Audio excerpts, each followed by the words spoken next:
Donald Trump. Let's talk about Donald Trump. This is what I was talking about yesterday. He has a policy, it looks like, as he enters into the White House this January, of escalate to de-escalate. And it's a gamble. It's a big gamble. Because in order to escalate to de-escalate, the people that you're escalating against have to be afraid of you. And they have to think that you're serious. And you do have to be serious. Otherwise, they're not going to listen to you and de-escalate because of fear of what you may do. But he is still taking the stance of escalate to de-escalate. Let me show you an example because he's done it again. So here he is talking about the hostages in the Middle East. And he says the hostages taken by Hamas. Everybody is talking about the hostages who are being held so violently, inhumanely, and against the will of the entire world in the Middle East. But it's all talk and no action. Please let this truth serve to represent that if the hostages are not released prior to January 20th, 2025, the date I proudly assume office as President of the United States, there will be all hell to pay in the Middle East. And for those in charge who perpetuated, I don't think he spelled that right, these atrocities against humanity, those responsible will be hit harder than anybody has been hit in the long and storied history of the United States of America. Release the hostages now. So he's threatening nukes?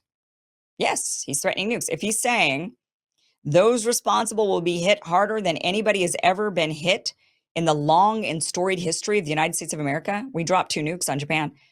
So I guess if this is going to be harder than anybody's ever been hit, then it's going to be harder than the 2 nukes dropped on Japan.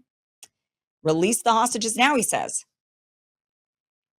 So he's saying, I'm going to escalate against you. If you, Hamas, do not release these hostages and just, that's it, then I'm going to nuke you?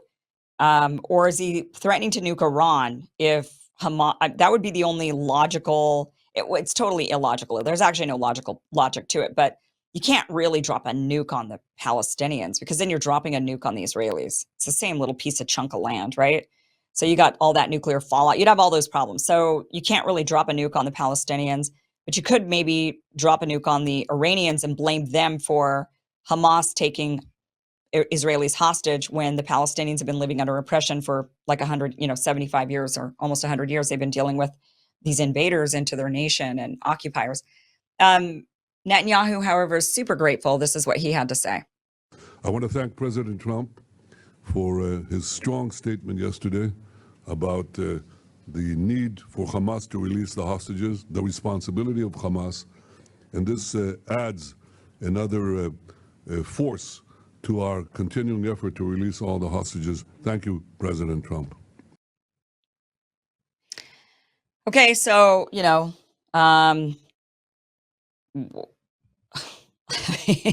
so Trump is going to go harder than Biden. People didn't want Genocide Joe. They didn't want Holocaust Harris. But Trump, he runs on, I'm going to end the wars. And never really did anybody ask how. And now we find out how he plans on potentially ending these wars. And that is through threatening nukes. I'm going to annihilate you. What did he say to Russia about Ukraine? I'm going to give them everything. I'm going to give them weapons you've never seen or dreamt of. Okay, so nukes. He's going to give them nukes to go after Russia. So he's going to nuke Iran in order to make the Palestinians cave. He's going to, we'll see how this pans out, but I don't think this pans out really well. And the thing that frightens me, do you remember that psychic? We don't have a clip of him, but if you remember, there was that, he wasn't a psychic. I don't know what he was. He was like a preacher. He was that kind of bald guy, and he was talking about Donald Trump. And we aired the clip, and the clip went viral shortly after the assassination attempt. And then there was this video that was coming out of this guy, this kind of seer and revelator pastor type guy. And he was saying, I had a vision. And this was published well before the assassination attempt. This was like March of that year.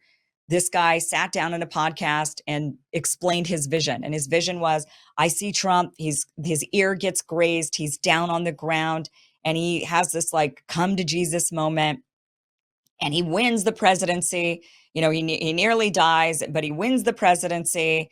And then, and this is what I'm afraid of, because he was so accurate on that prediction.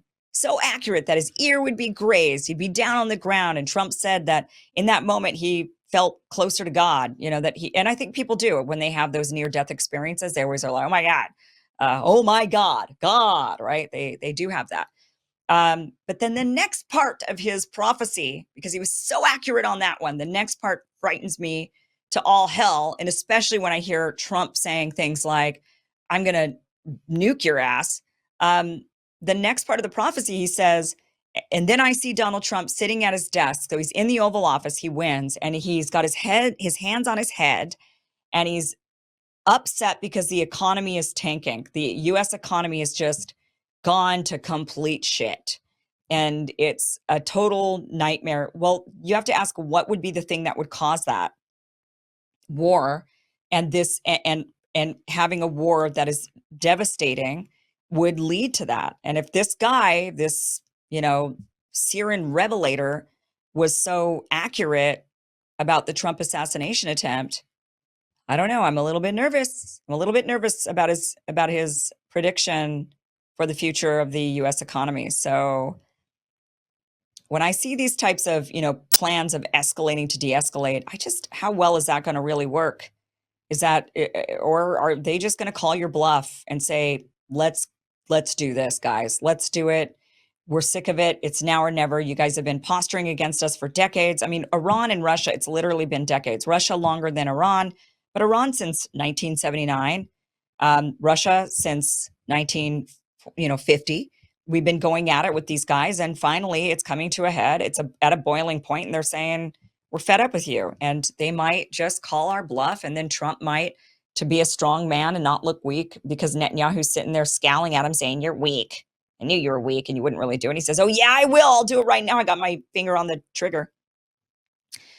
Scary, really, really scary. Thank you so much for watching. This was just a clip from the longer, larger show that you can catch Monday through Friday, 5 p.m. Pacific, 8 p.m. Eastern, at KimIversonShow.com. That'll route you to the platform where you need to be in order to get the full uncensored show every Monday through Friday, 5 p.m. Pacific, 8 p.m. Eastern. Click on that link, watch the full interview.